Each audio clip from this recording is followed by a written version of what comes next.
semesta melukiskan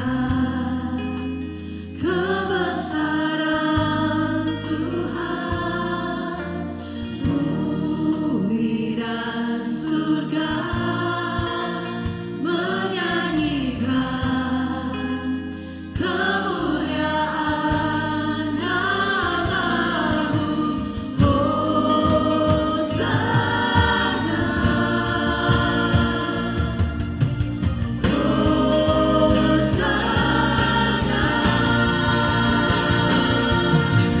layak dipuji disembah, Kau yang bertata dulu sekarang dan selamanya, Raja atas segala raja, nama-Mu besar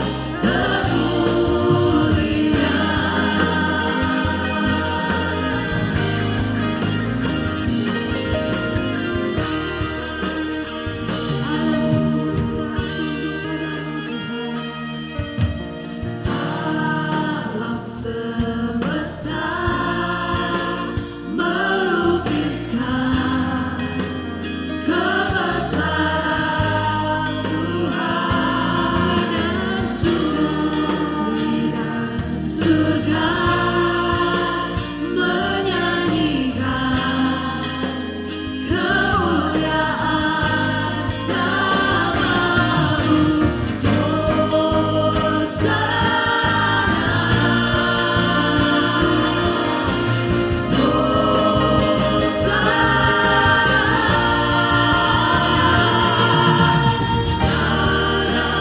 Dipuji disembah, Kau yang bertata dulu sekarang dan selamanya, Raja atas segala raja, nama-Mu besar kemuliaan.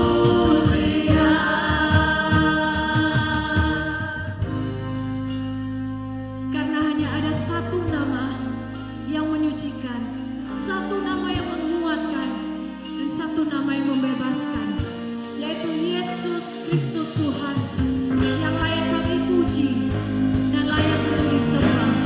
Mari jemaat kita bangkit berdiri, kita memuji kami yang terbaik itu Tuhan.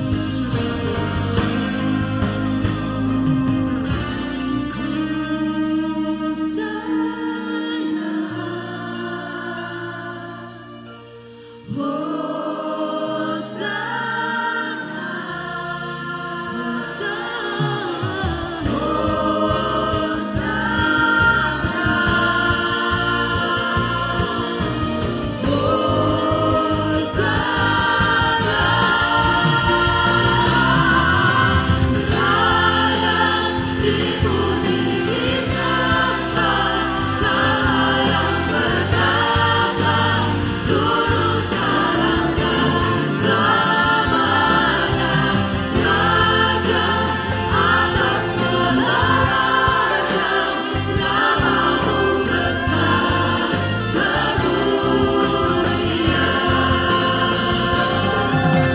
Layak dipuji disembah, Kau yang bertata dulu sekarang dan selamanya, Raja atas segala raja, nama-Mu besar kemuliaan.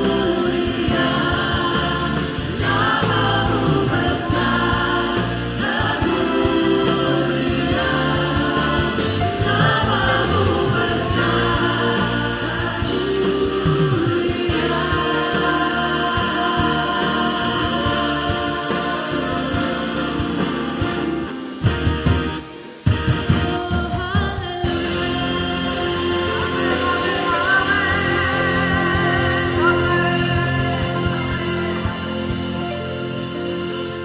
Kita mau bawa kekaguman kita, pujian kita yang terbaik bagi Tuhan. Amin. yang siap memberikan pujian terbaik dan membawanya dengan sukacita bersama-sama memberikan tepuk tangan yang terbaik bagi Tuhan kita Yesus Kristus. Semua yang bernafas, mari kita datang memuji Tuhan. Semua yang bernafas, mari kita ekspresikan penyembahan kita kepada Tuhan. Amin. Sama-sama. Praise is to our God. Every word of worship with one accord. Every praise is to our God. Sing hallelujah to our God. Glory hallelujah is to our God. Every praise is to our God. Lebih lagi. Every praise is to our God. Every word of worship with one accord. Every praise is to our God. Sing hallelujah to our God. Glory hallelujah is to our God. Every praise is to our God. Lebih lagi katakan. Every praise is to our God. Every word of worship with one accord. Every praise is to our God. Sing hallelujah to our God.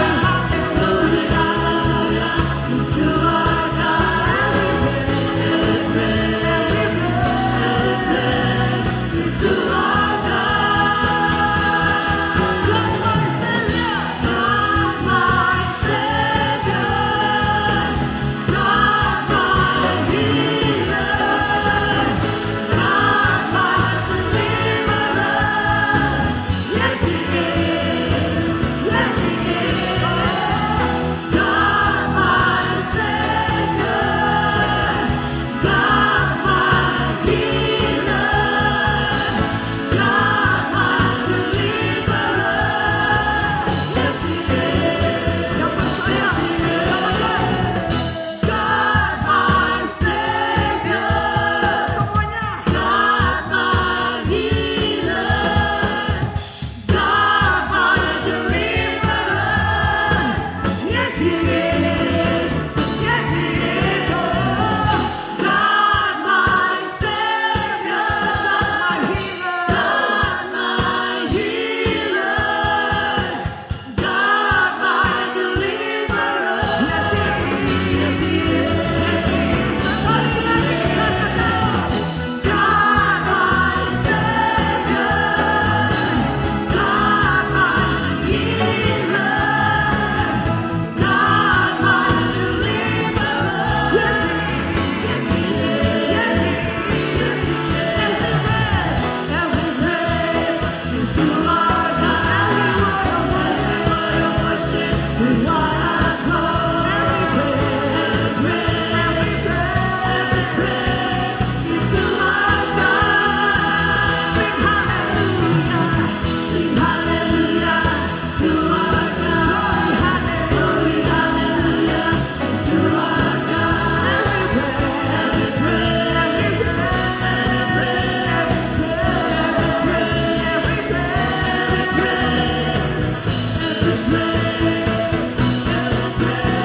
is to our God.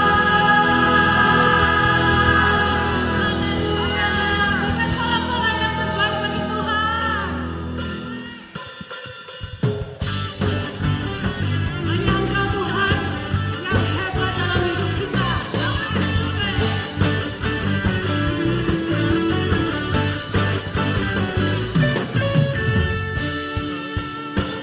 Kau yang hidup di dalamku, menjadikanku lebih dari pemenang.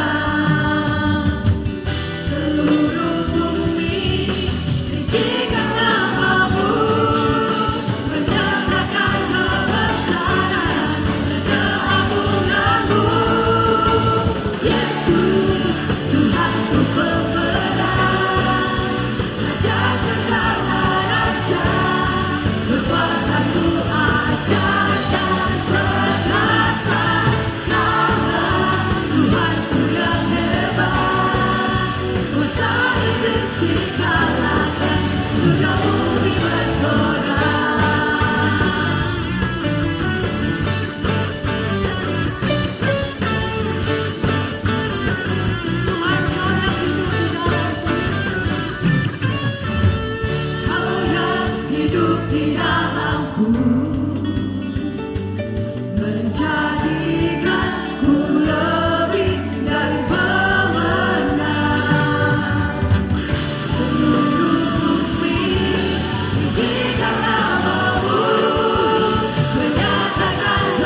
satu ayat yang sudah sering kita baca dan kita bahkan mungkin memahami tentang ini.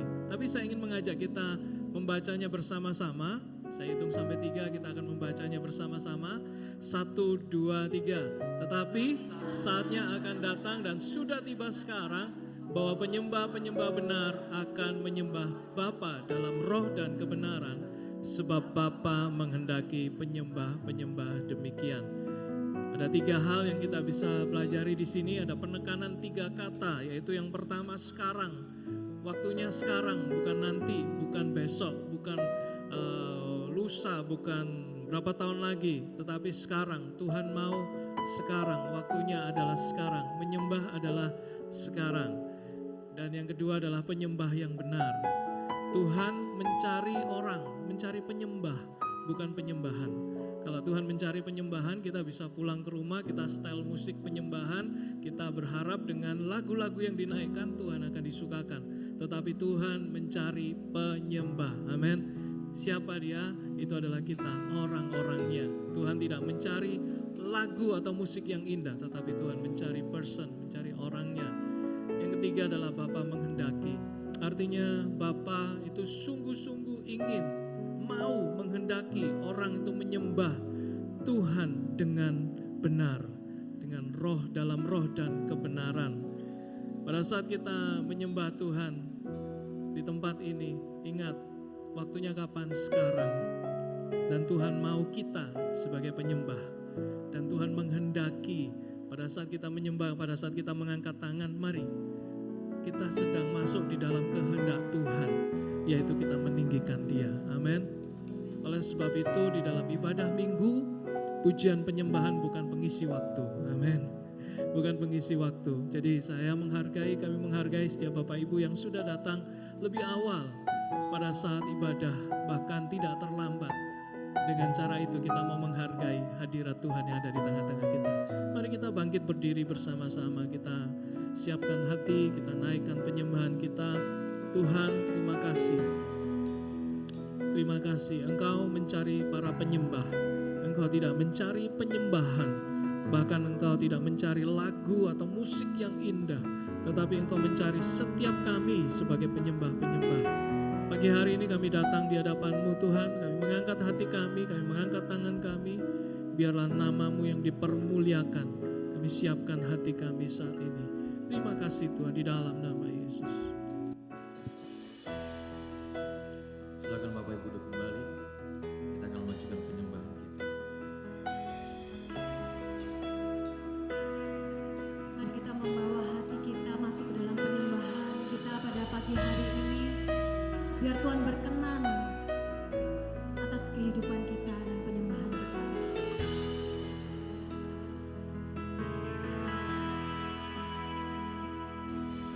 Tuhan, Kau setia, buktikan kasih-Mu. Kau korbankan diri-Mu untuk selamatkanku.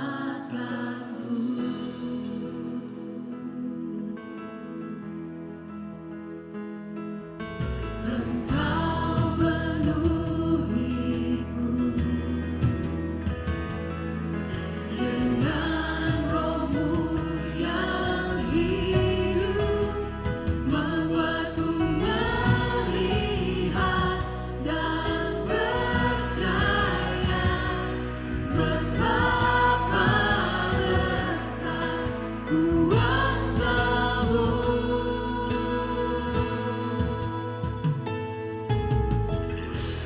Roh Kudus terangi jalanku, katakan ku aman.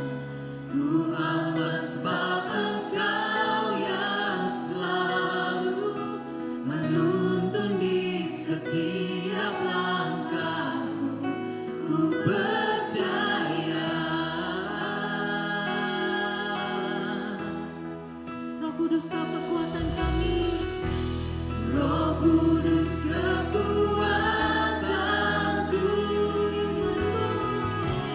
imanku teguh di dalam-Mu.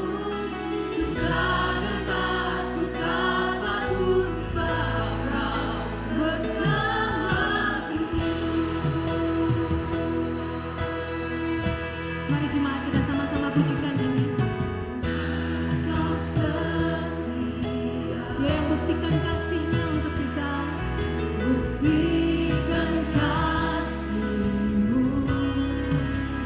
Kau korbankan diri-Mu untuk selamatkanku. Mari Tuhan penuhi kami Tuhan. Hadirat-Mu nyata. Kau penuhiku dengan Roh-Mu yang hidup, membuatku melihat dan percaya betapa besar kuasa-Mu. Roh Kudus terangi jalanku. Tuhan waspada Engkau yang selalu menuntun di setiap langkahku. Ku percaya Roh Kudus kekuatanku. Roh Kudus kekuatanku. Imanku teguh di dalam-Mu. Katakan kita gentar, kita takut, sebab Kau Tuhan bersamaku. Mari jemaat Tuhan, saya undang untuk bangkit berdiri. Katakan sesuatu untuk Tuhan kita. Penyembahan kita dari hati kita yang paling dalam untuk Dia, Raja di atas segala raja.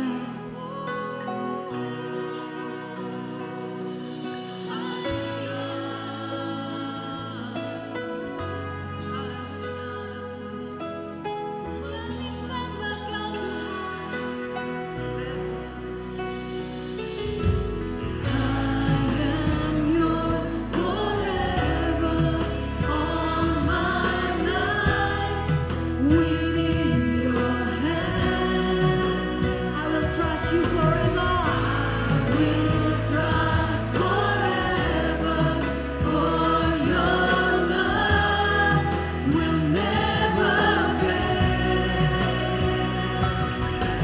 I am yours forever, all my life within your hand. I will trust forever. I will trust forever,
Engkau Allah Immanuel yang selalu menuntun dan memimpin kami Tuhan, dan tidak pernah meninggalkan kami.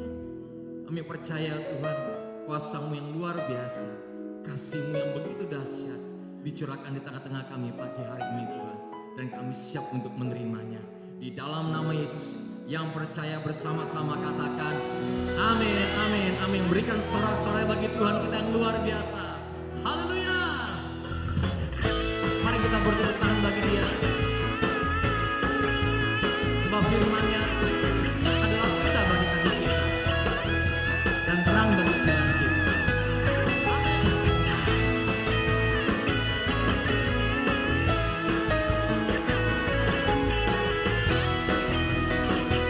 Katakan bersama, firman-Mu, firman-Mu, pita bagi kakiku, terang-Mu menyinari langkahku. Ku berjalan penuh kepastian. Siapa? Sebab ku yakin Dia bersama dengan kita. Engkau bersamaku. Hidup.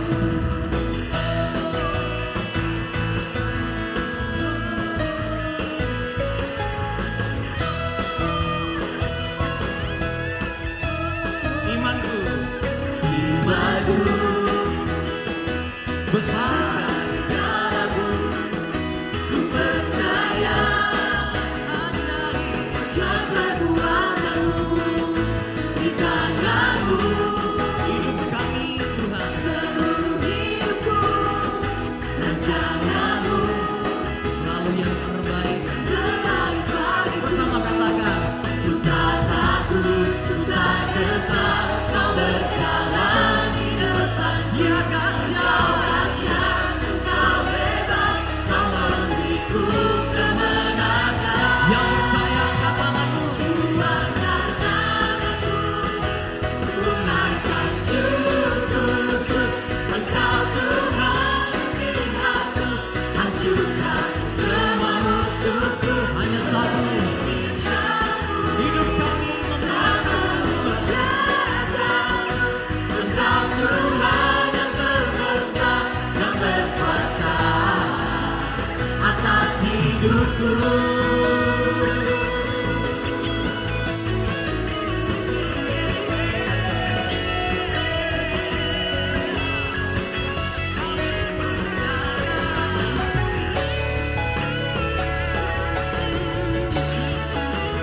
Mari kita bersama-sama menaikkan syukur, pujian bagi Dia. Angkat tanganmu dan sembah Dia. Katakan, ku angkat tanganku, ku naikkan syukurku. Engkau Tuhan di pihakku, tidak pernah meninggalkan semua musuhku. Meninggikanmu dan memuliakanmu. Engkau Tuhan yang terbesar yang berkuasa. Tetap di atas tangannya. Ku angkat tanganku, ku naikkan syukurku. Engkau Tuhan di pihakku, hancurkan semua musuhku. Na na na na na na. Haleluya, haleluya. Engkau Tuhan yang terbesar dan berkuasa. Ku angkat tanganku, ku naikkan syukurku. Engkau Tuhan di pihakku, hancurkan semua musuhku. Meninggikanmu dan memuliakanmu. Engkau Tuhan yang terbesar dan berkuasa atas hidupku. Kau berkuasa selamanya atas hidupku.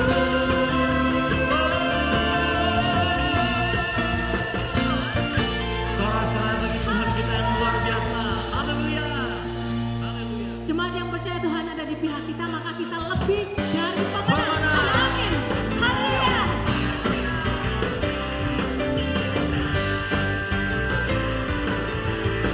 Mari sama-sama kita nyanyikan pujian ini. Come on. Lebih dari pemenang dalam segala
kuasa darahnya, jika Allah di pihak kita, siapa dapat melawan? Kita lebih dari pemenang. Haleluya, kibarkanlah pancingan, Yesus Raja segala raja. Haleluya, bangkitlah gerejanya, kita lebih dari pemenang. Sorak-sorai untuk Tuhan kita. Mari sama-sama kita deklarasikan kemenangan kita. Kita lebih dari pemenang. Kita lebih dari pemenang. Kita lebih dari pemenang. Kita lebih dari pemenang. Kita lebih dari pemenang. Jika Allah di pihak kita, siapa dapat melawan? Kita lebih dari pemenang. Haleluya, kibarkanlah pancingan, Yesus Raja segala raja. Haleluya, bangkitlah gerejanya, kita lebih dari pemenang. Haleluya, kibarkanlah pancingan, Yesus Raja segala raja. Haleluya, bangkitlah gerejanya, kita lebih dari pemenang. Kita lebih dari pemenang.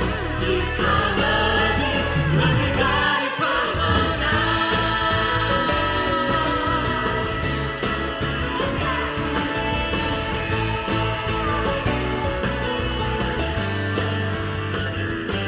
Umat Tuhan yang lebih daripada pemenang, berikan sorak-sorai bagi Tuhan kita yang luar biasa.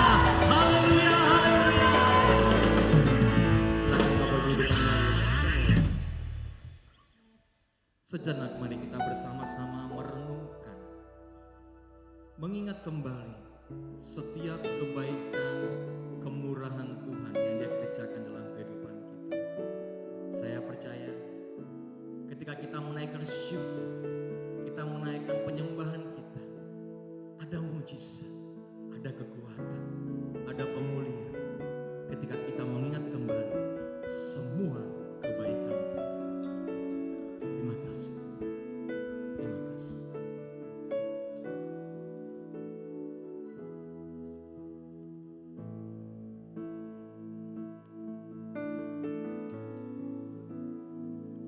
I love you, Lord, for your mercy never fails me. All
Yes, you are.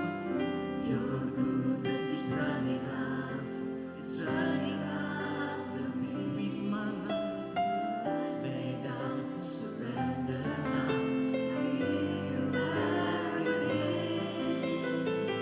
Your goodness is running after, it's running after. Your goodness is running.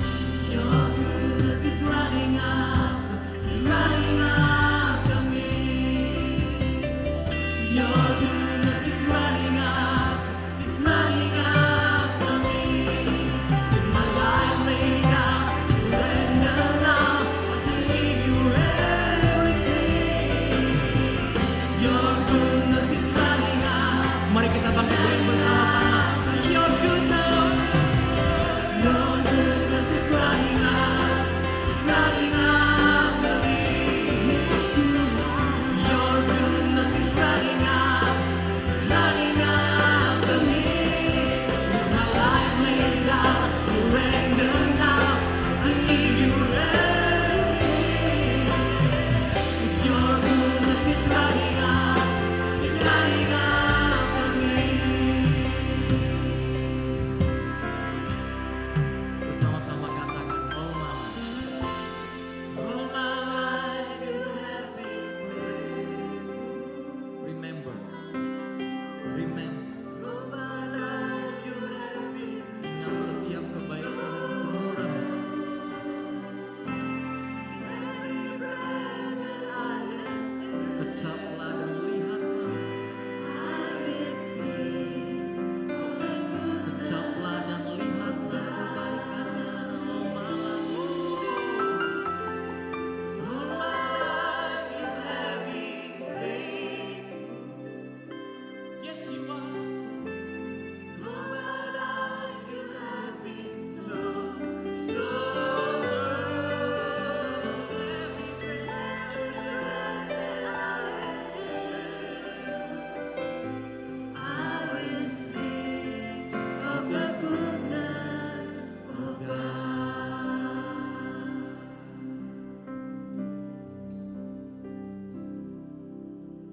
God is so good. Yes. God is so good. God is so good. He's so good. He's so good to me. Everybody say, God is so good to you and to me. God is so good. Oh, God is so good.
Biarlah setiap kami pada pagi hari ini merasakan kebaikan Tuhan, mengalami kebaikan Tuhan.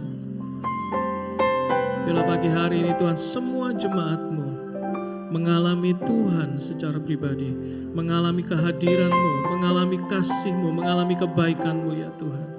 Pada pagi hari ini ya Tuhan, Engkau melihat setiap hati yang datang dengan penuh kerinduan. Engkau melihat setiap hati jemaat-Mu yang mungkin saat ini sedang di dalam pergumulan. Kasih-Mu tidak berubah atas setiap mereka. Kasih-Mu tidak pernah gagal, kasih-Mu tidak berkesudahan atas setiap mereka. Terima kasih Tuhan, karena kebaikan-Mu tidak ditentukan oleh keadaan kami. Kebaikan-Mu tidak ditentukan oleh kondisi yang sedang kami alami. Kebaikan-Mu kekal dan senantiasa ada atas setiap kami. Bila pagi hari ini kami sungguh-sungguh mengalami Engkau di dalam kehidupan kami secara pribadi. Urapi waktu-waktu kami pada saat kami mendengarkan firman Tuhan. Bukan hanya telinga yang mendengar, tetapi hati yang taat dan melakukan kebenaran firman itu. Urapi ya Tuhan, di dalam nama Tuhan Yesus kami berdoa. Amin, amin. Silakan duduk Bapak Ibu, selamat pagi sekali lagi. Yang akan berbicara di tengah-tengah kita saat ini adalah Pendeta Markus Simanjuntak. Beliau sudah menjadi berkat yang besar juga untuk setiap kita. Bapak Ibu kalau ikut doa pagi setiap hari Sabtu maka akan juga berjumpa dengan Pak Markus yang setia selalu di dalam doa pagi. Dan beliau sudah meletakkan dasar-dasar pelayanan untuk prophetic ministry di tengah-tengah kita. Dan saat ini Pak Markus sedang merintis juga urban ministry di Jakarta khususnya untuk kaum marginal. Sudah setahun mungkin ya Pak ya. Sudah setahun ini dan ada banyak mereka yang dijamah oleh Tuhan. Selain daripada itu beliau juga memuridkan komunitas jemaat yang ada di Den Haag, ya, NCC. Dan saat ini juga sedang menyelesaikan program doktoral di dalam teologi ya. Dan juga nanti akan ada Stephen Tanus di tengah-tengah kita. Dia juga akan memberikan kesaksian, dia adalah seorang keyboardis yang diurapi Tuhan. Dan kita akan mendengar kesaksiannya. Saya persilakan Pak Markus dan Stephen Tanus untuk bisa naik ke atas mimbar. Mari kita berikan sambutan tepuk tangan. Baik, selamat pagi.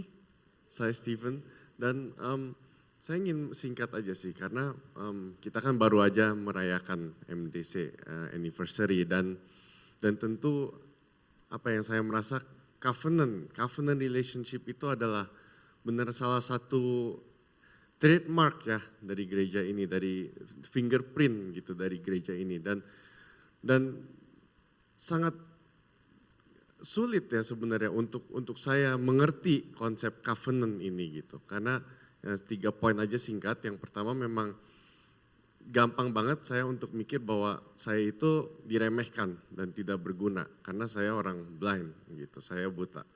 Dan nomor 2 itu benar-benar spektrum yang kebalik gitu. Saya bisa bilang saya itu seolah-olah menjadi aset gitu karena orang lain bisa menggunakan saya, bisa take advantage, bilang oh bisa membanggakan saya atau bagaimana, sampai pada akhirnya ya hubungan itu tidak berarti karena semua it's all about saya itu digunakan. Dan jadi gampang banget untuk saya mikir bahwa oh betul ya, Tuhan pun itu mengajarkan untuk kita tidak percaya dan saya bisa menyalahgunakan Alkitab untuk hal itu. Saya bisa bilang oh di Yeremia 9:4 dibilang loh bahwa kita jangan percaya saudara pun dan teman-teman. Saya bisa bilang kita itu manusia berdosa dan tidak ada satupun yang berbuat baik. Jadi kita nggak usah percaya teman dan orang-orang. Saya bisa salah gunakan Alkitab untuk bikin poin saya. Tapi sejak tahun kemarin saya bertemu dengan Bapak Pendeta Andreas dan saya mengenal jemaat di MDC dan orang-orang yang sangat warm, itu benar-benar merubah pemikiran saya tentang apa sih sebenarnya relationship itu yang covenant itu. Dan saya benar bisa mengerti bahwa betul Paulus di Efesus 4:2 ya yang bagaimana dia mengajarkan kita bear with one another in love gitu. Dan tentu seperti di Yohanes ya 13 yang gimana sama Yesus itu memberi perintah a new command gitu untuk kita saling mengasihi, dan justru lah dari situ saya benar bisa appreciate apa sih covenant relationship itu. Dan suatu challenge untuk penutupan, saya mau bring up suatu challenge ya gitu untuk gereja ini yang memang udah sangat kuat di covenant, bahwa gimana gereja MDC bisa terus pertahankan covenant ini di dalam situasi yang sepertinya makin sulit ya untuk hari-hari ini, untuk pertahankan hubungan yang tulus dan murni, dan tentu ada intention yang sangat tinggi juga gitu. Dan nomor 2, bagaimana gereja ini bisa terus menerima ke depannya gitu orang-orang yang mungkin tunanetra atau meskipun sulit untuk dibimbing gitu, tetapi gereja ini bisa terus memuridkan dan mendisciple orang-orang sulit seperti ini. Dan demikian saya akan tutup dan saya akan berakhiri kesaksian saya. Terima kasih and God bless. Amen. Thank you Stephen. Haleluya. Puji Tuhan. Saudara-saudara, saya percaya bahwa sebagaimana seri daripada gereja di dalam bulan ini, yaitu gereja yang menang. Dan inilah yang menjadi tantangan kita. Bahwa covenant itu sudah menjadi sangat cair sekarang ini. Orang gampang pindah gereja, orang gampang merasa bahwa saya nggak harus ada di gereja ini, dan memiliki loyalitas yang sangat rendah. Dan itu kelihatan dari generasi yang saat ini, yaitu anak-anak kita, generasi Z, di mana yang namanya loyalitas di sebuah perusahaan itu sudah menjadi sangat-sangat mahal sekali harganya. Malah saya ingat Pak Dermawan satu kali mengatakan bahwa sebelumnya pegawai itu cuma ada 2. Either dia jadi aset yang makin lama akan makin mahal karena dia makin berhikmat, atau jadi liability, jadi beban. Ya yang penting keringatnya saja dibayar gitu. Tetapi sebenarnya dia nggak terlalu banyak memberi kontribusi. Tetapi saat ini perusahaan sedang menghadapi tantangan ketiga, bahwa karyawan menjadi threat, menjadi ancaman. Di mana mereka akan gampang pindah karena ditawarkan untuk cepat kaya, gaji lebih banyak. Dan akhirnya investasi yang diberikan yang walaupun mungkin belum sempat karena 2-3 tahun langsung loncat saudara. Jarang lagi kita melihat sekarang ini karyawan yang 40 tahun.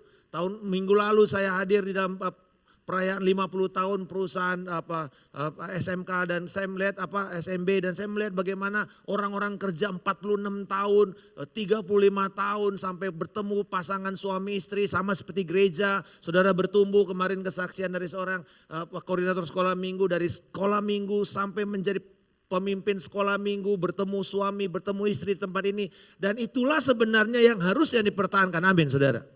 Tetapi what happened dengan tantangan sekarang ini itu menjadi challenge. Dan Tuhan memberikan kepada gereja ini satu nilai inti, core values yang begitu mahal dan begitu jarang yang sekarang ini ada, yaitu covenant. Sama-sama katakan covenant. Dan itulah yang harus kita pertahankan. Amin saudara. Dan saya tahu bahwa Stephen bukan orang yang tahu hal ini sebelumnya, karena banyak saya melihat beberapa keluarga yang pertanyaannya begini, apakah kita akan siap untuk menerima orang-orang sulit, difficult people? Difficult people itu bukan cuma disabilitas secara fisik, tapi mungkin difficult people secara mental. Mungkin difficult people karena mereka baru ditinggalkan suaminya atau istrinya, mereka baru pernikahan mereka atau relasi mereka rusak. Atau mungkin anak-anak yang autis, bagaimana how we pastor this kind of families. Dan mereka tetap menjadi bagian. Satu kali saya temu sama satu orang teman saya pendeta yang sudah cukup lama melayani Tuhan, Pastor Steve namanya. Ya, dan kemudian dia punya anak cacat, ya disabilitas, yaitu karena sering mengalami step waktu kecil. Jadi otaknya berhenti bertumbuh pada waktu usia 3 tahun. Tetapi anak itu secara fisik bertumbuh sampai usia 25 tahun. Dan hari ini kalau orang datang ke rumah dia, orang bisa mengabaikan dia karena anak ini walaupun 25 tahun duduk di lantai terus. Dan kita bisa bicara kepada tuan rumah berjam-jam, tetapi kita nggak engage dengan salah satu keluarga ini. Dan dia bilang, bagaimana caranya pastor supaya saya bisa engage? You sit down dengan dia di lantai dekatkan badan kamu kepada dia, ajak dia ngomong. Saudara, kita mesti sedang ngomong dengan anak umur 3 tahun. Tetapi dia bilang bahwa the moment kamu duduk di lantai dan kamu dekatkan badan kamu, lalu kamu ngomong sama dia, dia akan engage sama kamu. Dan kamu akan menjadi bagian dari keluarga ini. Dan waktu saya memikirkan itu, saya mengatakan, bagaimana dengan gereja kita bisa bertahun-tahun mendengar khotbah yang luar biasa tapi banyak orang yang terabaikan. Nah, saudara, gereja yang menang bukan sekedar gereja yang menang. Wah, kita menang melawan segala kuasa kegelapan. Tapi gereja yang menang terhadap difficult people. Amin, saudara. Nah, hari ini mari kita melihat Yesus Sang Pemenang sebagai tema kita, sebagai tema pembuka. Dan ini akan berbicara mengenai gereja, 7 gereja yang ada di kisah di Wahyu. Dan saya mau mengajak kita semua untuk bangkit berdiri dan membaca firman Tuhan dari Wahyu pasal yang pertama ayat yang ke-7 sampai dengan 20 sebagai teks kita pada hari ini. Wahyu 1 ayat 7 sampai dengan 20. Lihatlah, ia datang dengan awan-awan dan setiap mata akan melihat dia. Juga mereka yang telah menikam dia. Dan semua bangsa di bumi akan meratapi dia. Ya, amin. Aku adalah Alfa dan Omega. Firman Tuhan Allah yang ada dan yang sudah ada dan yang akan datang. Yang Maha Kuasa. Aku Yohanes, saudara dan sekutumu dalam kesusahan, dalam kerajaan dan dalam ketekunan. Menantikan Yesus berada di pulau yang bernama Patmos oleh karena firman Allah dan kesaksian yang diberikan oleh Yesus. Pada hari Tuhan aku dikuasai oleh roh dan aku mendengar dari belakang satu suara yang nyaring seperti bunyi sangkakala. Katanya, apa yang engkau lihat, tuliskanlah di dalam sebuah kitab dan kirimkanlah kepada ke-7 jemaat ini. Ke Efesus, ke Smyrna, ke Pergamus, ke Tiatira, ke Sardis, ke Philadelphia, dan ke Laodikia. Lalu aku berpaling untuk melihat suara yang berbicara kepadaku. Dan setelah aku berpaling, tampaklah kepadaku 7 kaki dian dari emas. Dan di tengah-tengah kaki dian itu ada seorang serupa anak manusia. Berpakaian jubah yang panjang sampai di kaki. Dan dadanya berlilitkan ikat pinggang dari emas. Kepala dan rambutnya putih bagaikan bulu yang putih betah. Dan matanya bagaikan nyala api. Dan kakinya mengkilap bagaikan tembaga membara di dalam perapian. Suaranya bagaikan desau air bah. Dan di tangan kanannya ia memegang 7 bintang dan dari mulutnya keluar sebilah pedang tajam bermata 2. Dan wajahnya bersinar-sinar bagaikan matahari yang terik. Ketika aku melihat dia, tersungkurlah aku di depan kakinya sama seperti orang yang mati. Tetapi ia meletakkan tangan kanannya di atasku dan berkata, jangan takut, aku adalah yang awal dan yang akhir.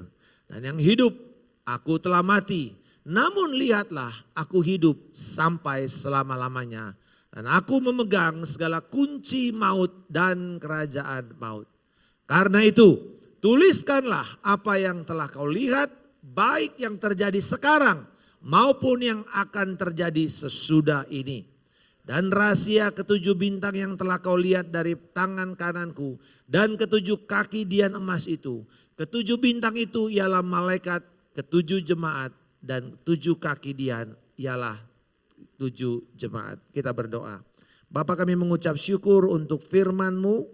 Terima kasih Bapa untuk kebenaran yang akan memerdekakan setiap kami. Dalam berdoa biarlah kiranya Yesus dan Roh Kudus dinyatakan.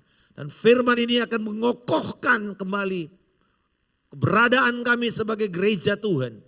Yang menang, yang akan menggenapi rencana-Mu sepanjang kami ada di bumi ini. Di dalam nama Yesus kami mengucap syukur. Amin. Silakan Bapak Ibu. Kalau kita melihat konteks daripada ayat ini adalah penglihatan dari Yohanes yang adalah rasul terakhir yang masih hidup. Dia berumur 95 tahun dan karena keadaannya yang begitu mengancam, dia harus dibuang di sebuah pulau vulkanik yang sangat gersang, penuh bebatuan, tidak ada banyak kehidupan. dan itu adalah pulau pembuangan untuk orang-orang tawanan. Yaitu tawanan politik ataupun kriminal. Ya, seperti Nusa Kambangan itu atau Alcatraz. Yang sulit untuk orang bisa datang ke sana. Pulaunya kira-kira 16 kali 8 kilometer persegi. 40 kilometer dari Aegean Sea, ya, jadi ada di pulau yang kecil. Nah, saudara-saudara, Yohanes kalau dia dibuang di sana, dia bukan sebagai tahanan politik. Karena Domitianus, seorang kaisar yang begitu jahat, membuang keponakannya, ya, Domitian Flavian ke sana sebagai tahanan politik. Tetapi Yohanes dibuang sebagai kriminal. Apa kesalahan Yohanes? Enggak ada. Kecuali tadi dikatakan. Saudara lihat di ayat itu jelaskan apa alasan dia dibuang. Karena kesaksian Kristus. Karena dia menjadi saksi. Saudara-saudara, inilah yang menjadi alasan Yohanes dibuang. Dia bersaksi demi Kristus. Dia memberitakan Kristus yang mati dan bangkit. Dia memberitakan Kristus yang adalah Tuhan. Nah, saudara-saudara, pada waktu itu saya mengatakan kenapa Tuhan kita perlu Yesus menyatakan dirinya kepada Yohanes tentang gerejanya, yang lain gitu loh. Kenapa tentang gerejanya? Nah, karena ternyata alasan Tuhan menampakkan diri bukan untuk membuat sensasi. Nah, ini yang persoalan kita orang Kristen pada modern ini. Kita suka cari sensasi. Tetapi saudara, alasan Tuhan memberikan dirinya, menyatakan dirinya kepada Yohanes. Karena keadaan yang begitu sulit, di mana begitu banyak tekanan. Sebagai orang Kristen pada masa itu, abad pertama atau mungkin awal abad kedua. Orang Kristen menjadi sangat sulit karena pertama, secara politik mereka dimusuhi. Mereka oleh Roma dianggap sebagai musuh politik. Karena mereka adalah agama yang disebut sebagai, kalau agama yang resmi, regalisia, itu religio religiosia, itu agama legal, itu Yudaisme. Tetapi Kristen pada waktu itu dianggap adalah sekte sesat. Karena mereka menentang apa yang ada di dalam Yudaisme. Secara politik mereka melawan, bukan melawan sebenarnya, karena tidak mengakui kaisar sebagai Tuhan. Mereka hanya punya loyalitas kepada Yesus Kristus Tuhan. Kurios, bukan Caesar, kurios. Secara agama dianggap ini sebagai ateis. Orang Kristen dianggap ateis. Kenapa? Karena nggak ada Tuhannya yang kelihatan. Sementara saat itu definisi agama yang resmi adalah agama yang punya dewa. Yang kelihatan, yang bisa dipegang, yang bisa dijamah, yang bisa dikunjungin. Bukan Allah yang gak kelihatan. Secara ekonomi ini menjadi musuh bagi masyarakat. Karena orang Kristen bikin rugi. Imam-imam bikin rugi. Toko-toko, para pengrajin, dewa-dewa. Karena setelah mereka berkhotbah tentang Yesus Kristus Tuhan, banyak orang meninggalkan dan membakar patung-patung, membakar dewa-dewa mereka, membakar semua peralatan-peralatan sehingga banyak yang tutup dan bangkrut. Kita tahu bahwa di dalam Kisah Para Rasul itu terjadi. Banyak orang membuang buku-buku, tulisan-tulisan, ukiran-ukiran, dan bikin banyak toko-toko penyembahan berhala bangkrut. Secara sosial ini begitu dibenci oleh orang Romawi karena gereja mengajarkan mengenai kesetaraan status. Dikatakan tidak ada orang Romawi, tidak ada orang Yahudi, tidak ada orang Yunani, tidak ada Skit, tidak ada orang-orang yang barbar, tidak ada orang laki-laki, perempuan, kaya, miskin. Karena orang Romawi sangatlah kasta. Ya, seperti di India gitu, kasta, aristokrat. Ada lagi kelompok plebeians, ada lagi orang-orang rendahan. Mereka sangat teratur strukturnya. Sementara orang Kristen semuanya sama. Dan itu membuat mereka marah. Jadi bayangkan, ini satu komunitas yang begitu tertekan. Di satu sisi mereka ditekan, tetapi di sisi lain mereka tahu adanya satu garansi, assurance dari Tuhan. Nah di tengah-tengah antara dua ekstrim ini, Yesus datang.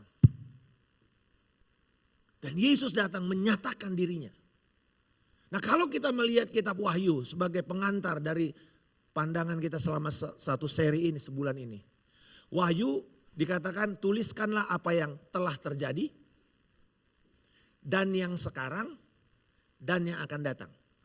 Jadi Wahyu 1 ayat 10 sampai 16 itu yang sudah terjadi. Ya, itu udah past karena tensisnya past. Lalu ayat 2 sampai ayat 3 itu yang terjadi sekarang. Itu sebabnya kita sedang hidup di Wahyu 2 dan 3. Nggak usah pusing dengan Wahyu 4 sampai selesai. Itu masa depan. Itu belum terjadi. Ini yang sedang terjadi. Masa gereja itu Wahyu 2 dan 3. Dan itu gambaran gereja yang tiba-tiba di tengah-tengah kejadian tertekan itu.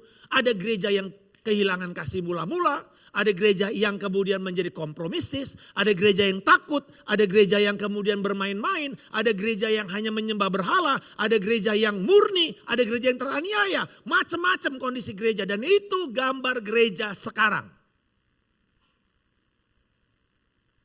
Dan kita mau seperti apa?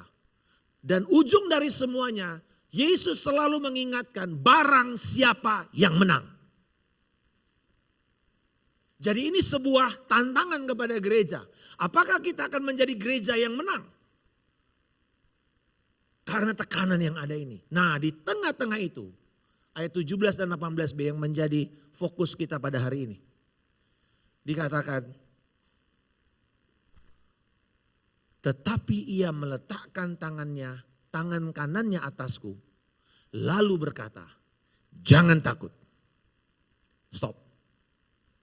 Ini membuat kita menyadari bahwa Yesus tangan kanan itu membawa penghiburan.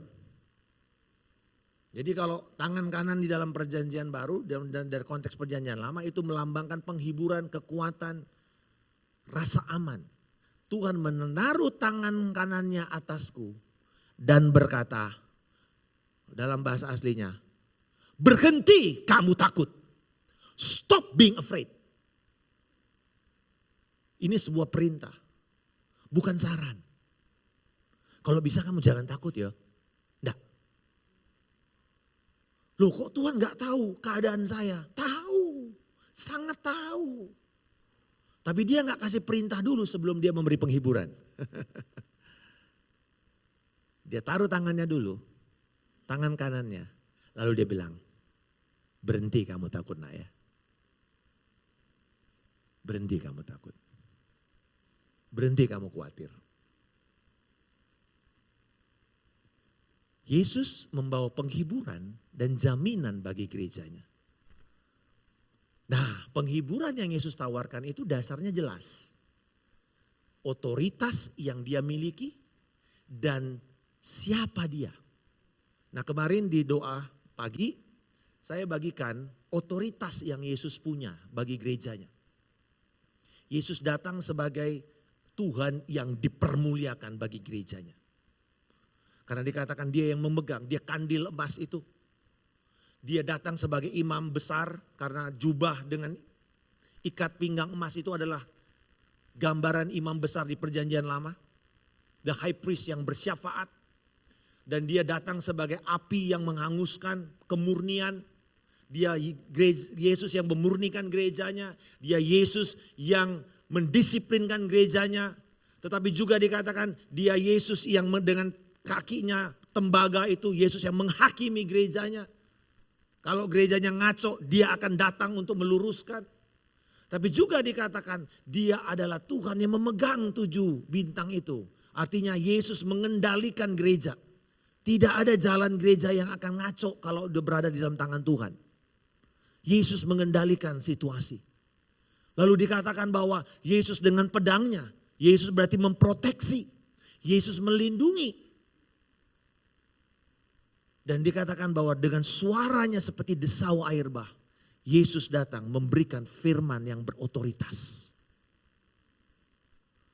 Yesus datang dengan otoritasnya. Tetapi kemudian dia juga mengatakan, jangan takut, ini aku. Coba perhatikan, jangan takut. Lalu dibilang apa? Aku adalah yang awal dan yang akhir, yang hidup. Aku telah mati, namun lihatlah aku hidup sampai selama-lamanya. Dan aku memegang segala kunci maut dan kerajaan maut. Ada 3 nama yang Yesus perkenalkan di dalam ayat ini. Yang pertama, aku adalah. Ego eimi. Ini nama perjanjian. Ini namanya Allah. Yahweh di dalam Keluaran 3 ayat 14 ketika Musa bertemu Allah di semak belukar. Lalu Allah mengatakan, aku adalah aku. Ehye, Asher Ehye. Di dalam terjemahan LXX atau Septuaginta dalam bahasa Yunani, ayat itu diterjemahkan ego eimi.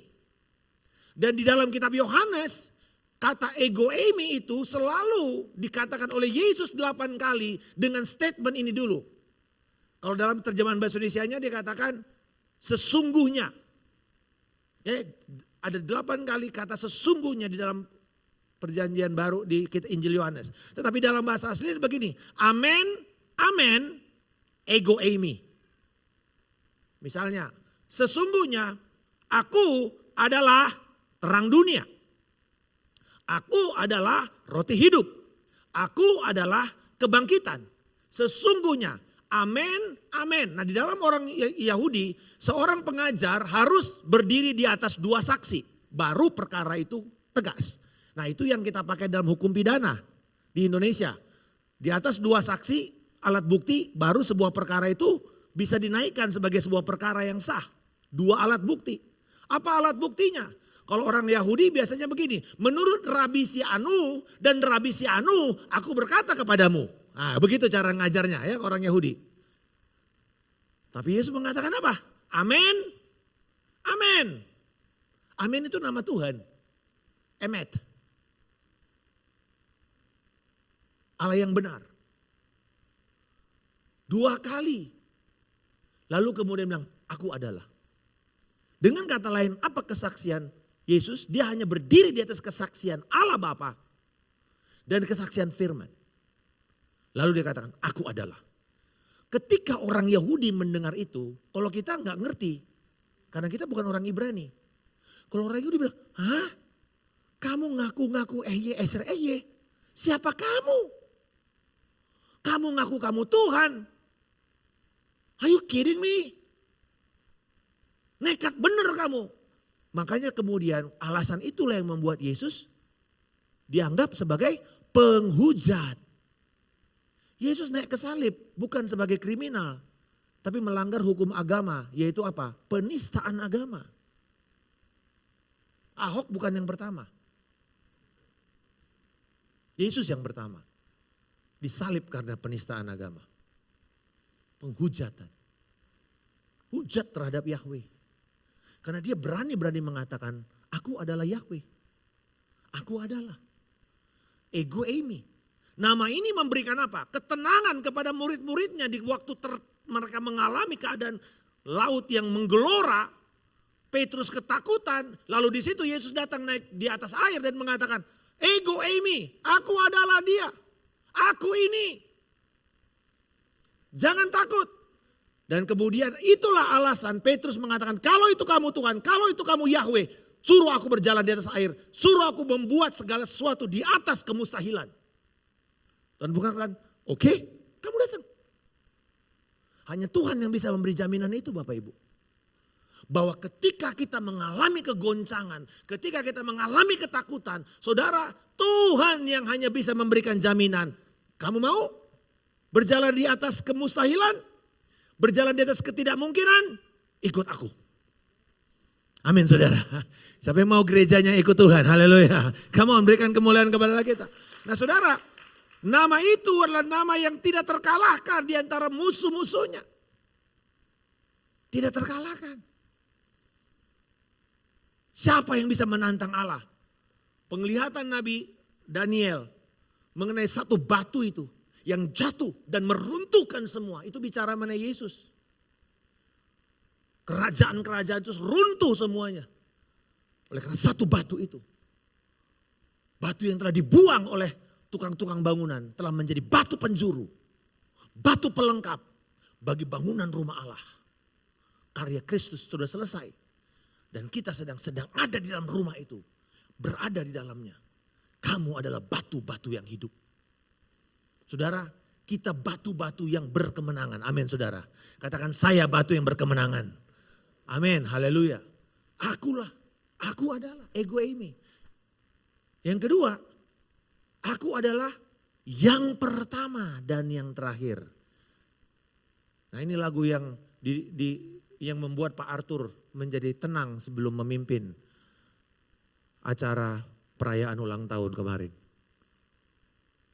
You are Alpha and Omega. Aku adalah yang pertama dan yang terakhir. Bapak Ibu, ini nama Yahweh. Di dalam Yesaya 44, 48, 41.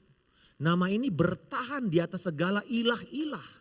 Berhala-berhala yang ada. Saudara, semua agama datang dan pergi. Semua dewa datang dan pergi. Kecuali Allah yang tinggal di dunia ini. Haleluya. Yesus gak kelihatan, tetapi dia datang dan dia ada. Dia tidak kemudian ketika Yohanes melihat penglihatan itu. Kenapa Yesus harus datang? Karena Yesus mengatakan begini, hei gereja dengar baik. Kamu bukan menyembah martir yang mati. Kamu bukanlah badan keagamaan yang menyembah tokohnya yang sudah mati. Yang kamu lalukan martir-martir yang mati. Enggak. Aku adalah Allah yang hidup. Dan hadiratku ada di tengah-tengah kamu kapanpun. Itu yang Yesus mau ajarkan kepada gerejanya.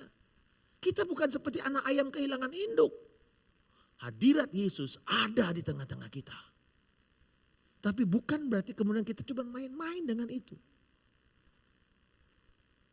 Bapak Ibu, selama ini ayat yang selalu dipakai oleh para pengkhotbah dan juga pendeta, worship leader ketika jemaat masih sedikit. Dan menghibur, waktu sudah harus mulai. Ayo kita penyembahan, tapi cuma ada 2-3 orang. Sudah saudara, firman Tuhan berkata di mana 2-3 orang berkumpul aku ada. Tolong jangan dipakai ayat itu sekali lagi untuk ayat yang kayak gini-ginian. Kenapa? Baca konteksnya di atas. Itu bicara tentang disiplin gereja. Kalau gereja berani mendisiplinkan jemaatnya karena kehidupannya nggak benar. Di situ Tuhan ada. Berapa gereja yang berani mendisiplinkan jemaatnya sekarang? Berapa banyak gereja yang bersedia menghadapi dosa jemaatnya? Pak, nanti takut Pak. Wong kaya Pak. Ntar hilang lagi persembahan kita. Waduh dia berpengaruh Pak. Jangan. Ntar kita ditutup gerejanya. Wah dia bintang film Pak. Itu daya tarik Pak. Berapa yang kita bersedia? Ayat itu berlaku dalam konteks pendisiplinan gereja. Tetapi ketika kita bersedia, orang akan bilang, wow, ini gereja gak takut kehilangan. Karena kita gak takut kehilangan, Tuhan akan datang. Bukan berarti kita tendang-tendang orang, usir-usir orang sembarangan gak karu-karuan, bukan. Alkitab mengatakan ada prosesnya kan, 4 mata, 2-3 orang saksi itu para pemimpin, lalu jemaat.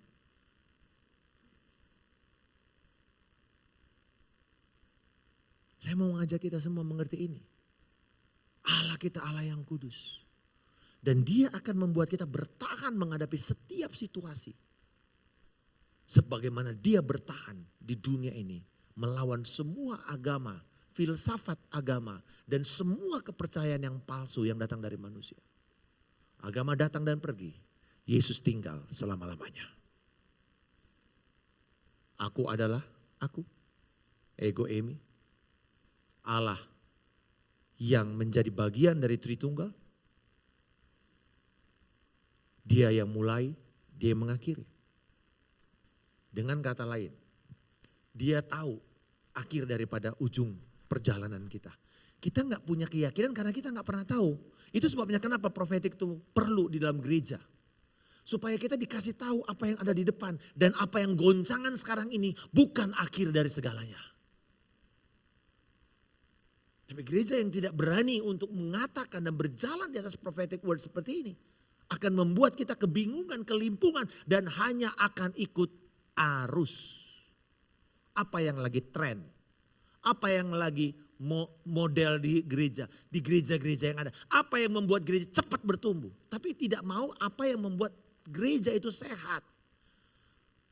Pak Andreas itu mengajarkan saya karena kami merintis gereja di Jakarta saat ini. Dan saya gak mau susah lama-lama. Saya ingat waktu beliau memberi nasihat kepada saya 2019.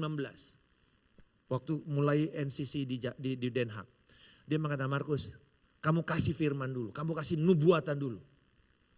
Kasih tahu mereka apa yang akan Tuhan kerjakan kepada mereka. Di tengah-tengah kandas mereka sedang terpuruk, ditinggalkan, gak tahu mau kemana. Pastor Andreas datang hanya untuk memberikan angin segar, nafas hidup firman Allah kepada mereka.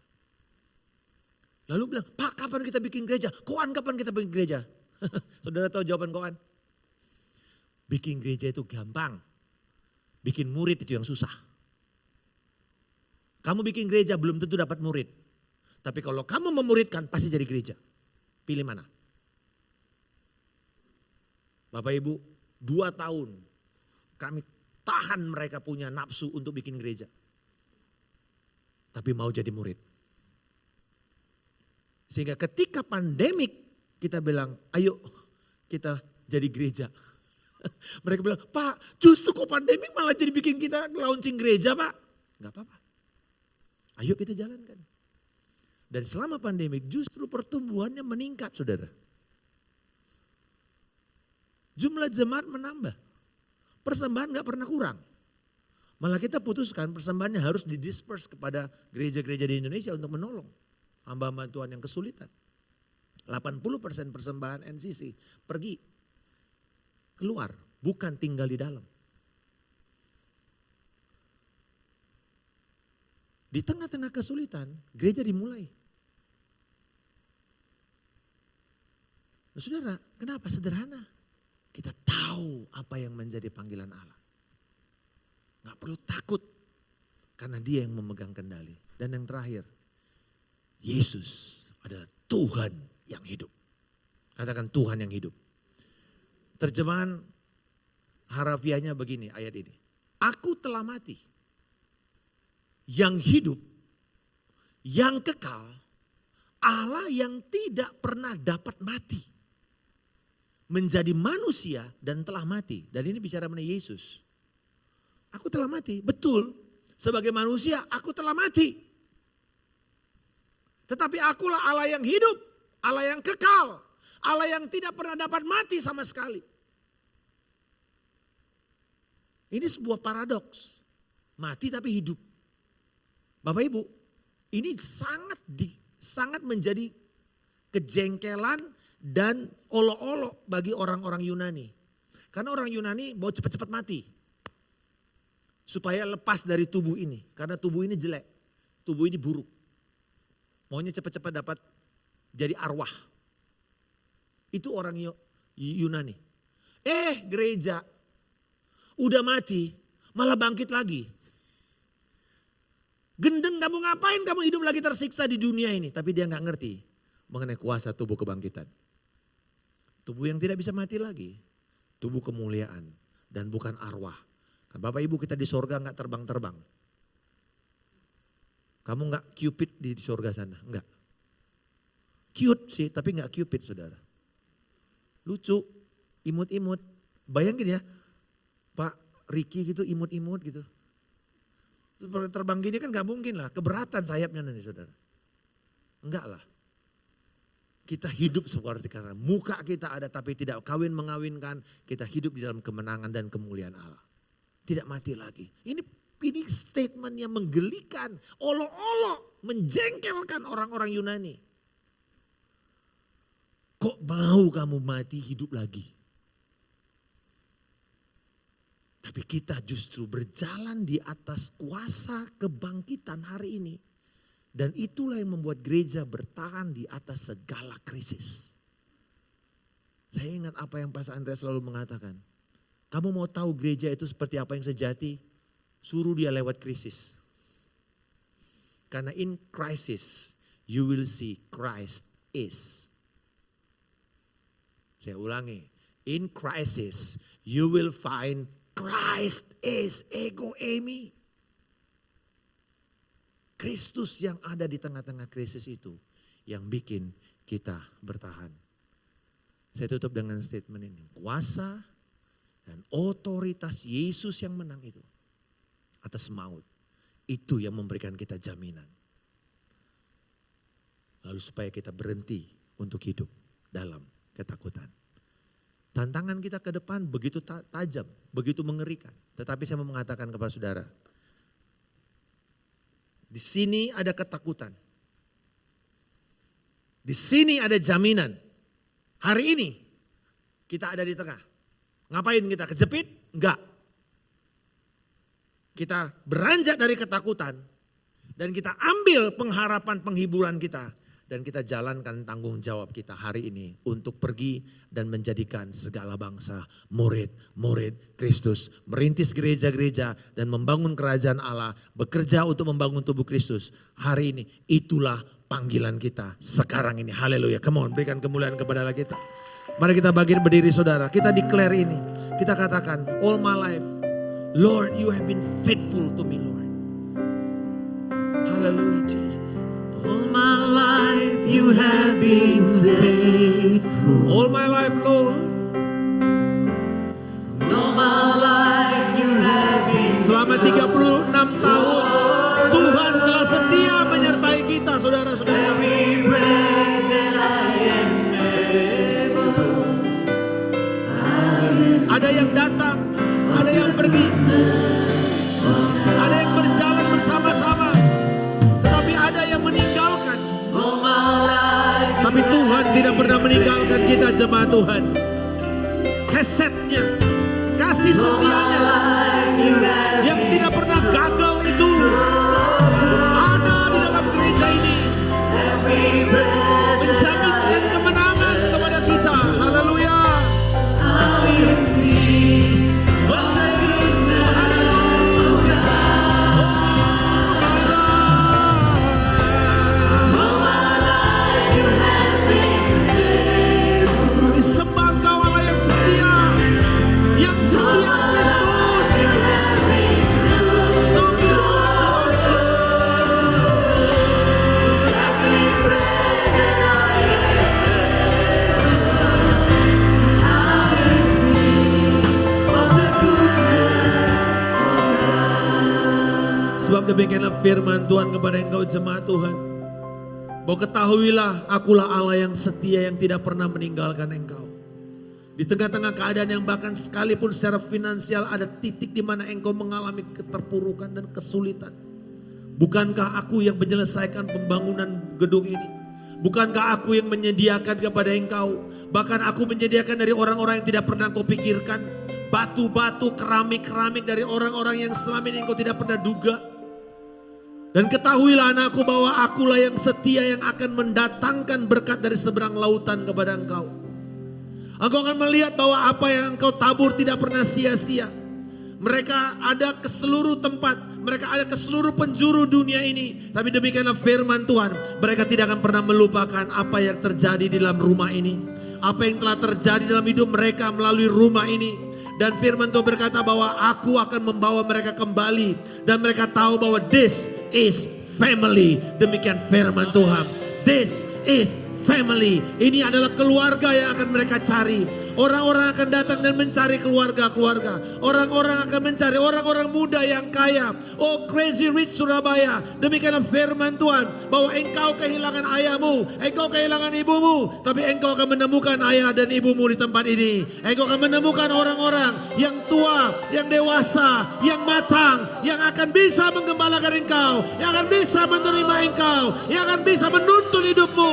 Dan membuat engkau mencapai rencana Allah di dalam kesetiaannya. Bapa mau berdoa, Engkau pakai Tuhan hamba-hambamu Tuhan, para pemula-pemula, para perintis-perintis awal-awal, generasi awal daripada gereja ini, bahwa mereka akan naik sebagai aset.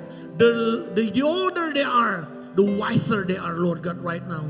Dan Engkau akan pakai hikmat Allah dalam hidup para orang-orang tua.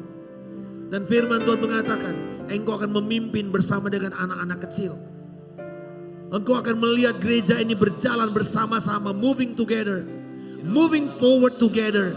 Dari anak-anak paling kecil sampai paling besar, sampai paling tua, melihat rencana Tuhan dan melihat Engkau berjalan dengan penuh Roh Allah yang hidup. Haleluya. Terima kasih Tuhan. It's running after me. Your goodness is running after me. With my life laid down, I surrender now. I give you everything. Your goodness is running after me. Your goodness is running after me. Your goodness is running after me. With my life laid down, surrender now. I give you everything. Your goodness is running after me.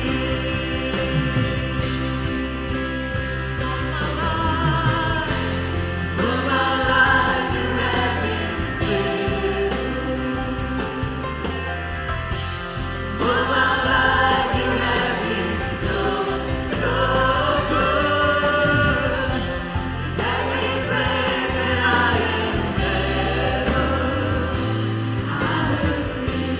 Sekali lagi. All my life you have been faithful. All my life you have been faithful. Yes, you are. All my life you have been so good. Every breath that I am able, I will sing of the goodness. I will sing of the goodness. I will sing of the goodness of God. I will sing of the goodness of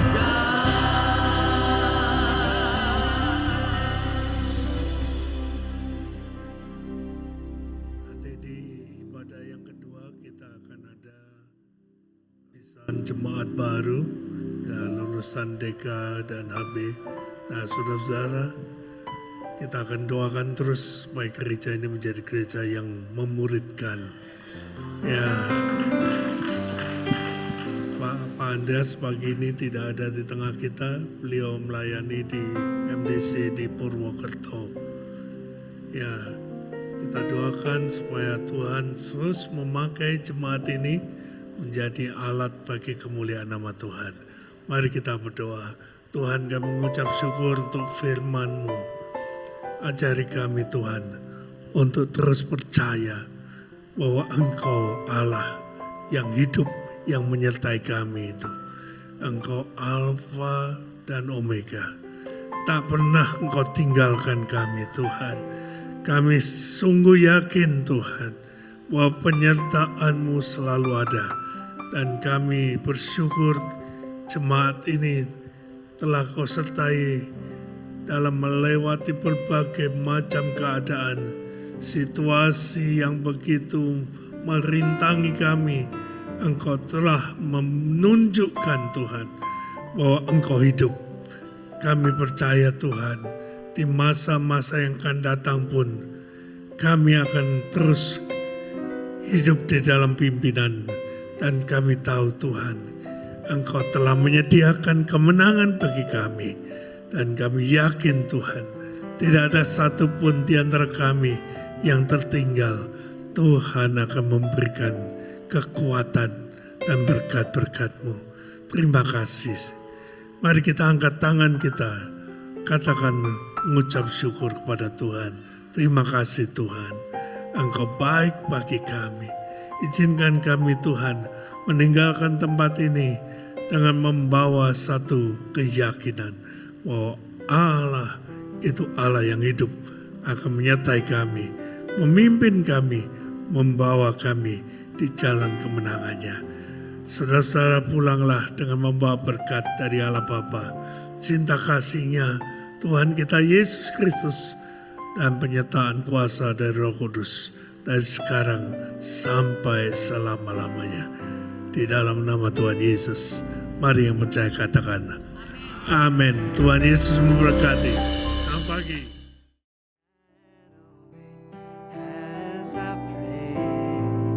As I pray, let your spirit come upon me. Let your spirit come and fill me. Let it come, let it shine on me as I pray. Let your spirit come be.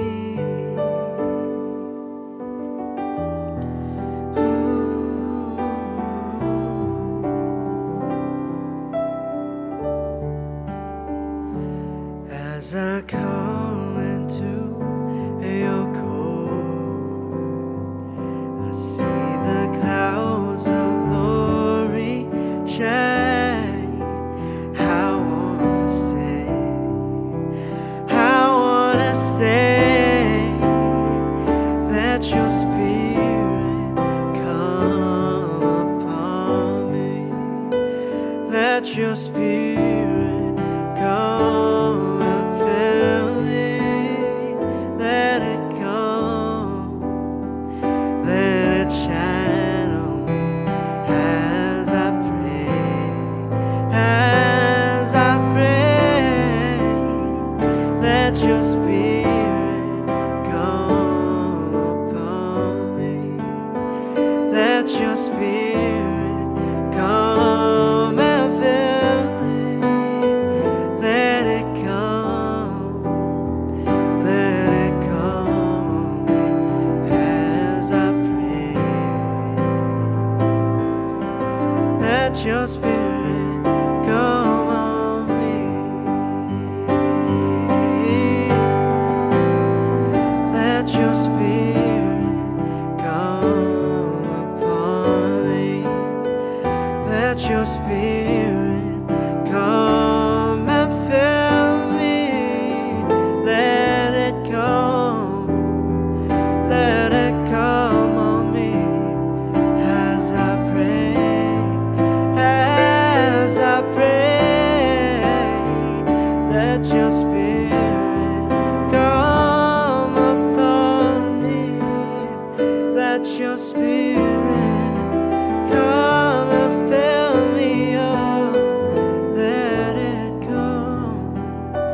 Let it come on me as I pray.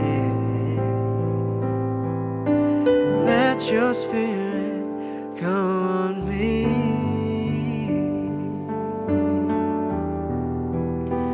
Let your spirit,